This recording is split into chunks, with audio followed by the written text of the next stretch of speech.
napanatili nito ang kanyang lakas at ngayon nga po may maximum sustained winds na 65 kilometers per hour near the center o malapit sa gitna ng bagyo. Samantalang ang kanyang gustiness ay umaabot pa rin po sa 80 kilometers per hour.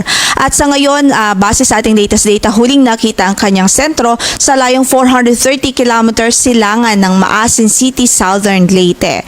At mabagal pa rin itong binabaybay, mabagal pa rin ang kanyang pagkilos at binabaybay nito ang karagatan sa silangang bahagi ho ng Kabisayaan at ang kanyang direksyon ay north-northwestward.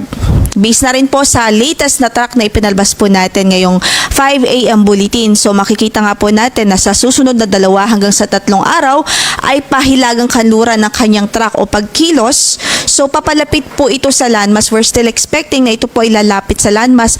At ang possible closest approach po nito sa Eastern Visayas is by Saturday o bukas po yan. And then possible closest approach naman niya sa eastern part ng Bicol ay sa Sunday naman. So sinasabi po natin close approach dahil ang ibig sabihin po niyan, posible na manatili sa karagatan ng kanyang sentro pero yung diametro niya ay mahahagip yung malaking bahagi ng Eastern Visayas at Bicol. Kasi kung makikita nga po natin, dito po sa mapa, ito po yung kanyang track at ito rin po yung diametro ng bagyo. So if we will project it alongside the track, ibig sabihin sa mga susunod na araw po ay mahahagip at apektado ang ilang bahagi ng Caraga Region, ang Eastern Visayas at ang malaking bahagi ng Bicol Region sa mga susunod na araw. So importante po na alam po natin at updated po tayo sa tropical cyclone wind signal na nakataas sa ating lugar.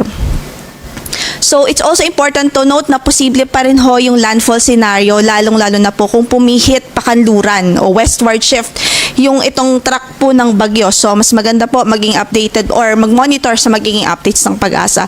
As long as nakapalobang yung lugar dito po sa tinatawag nating cone of uncertainty or cone of probability, ibig sabihin ay pwede pong dumaan mismo ang sentro ng bagyo dyan.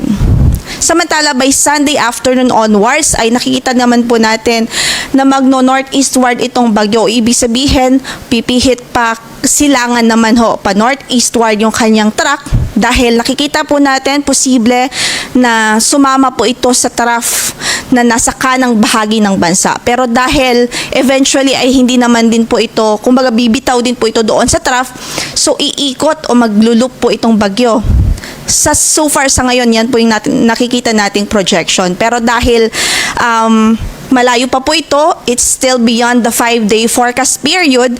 Ang ibig po sabihin yan ay may mga kinoconsider pa tayong uncertainties. So, mataas pa yung uncertainty niya. So, ang pinakamainam ay mag-monitor po sa magiging update ng Pag-asa. And rest assured that we will continuously give updates, lalong-lalo na po pag malapit na po ito sa ating landmass.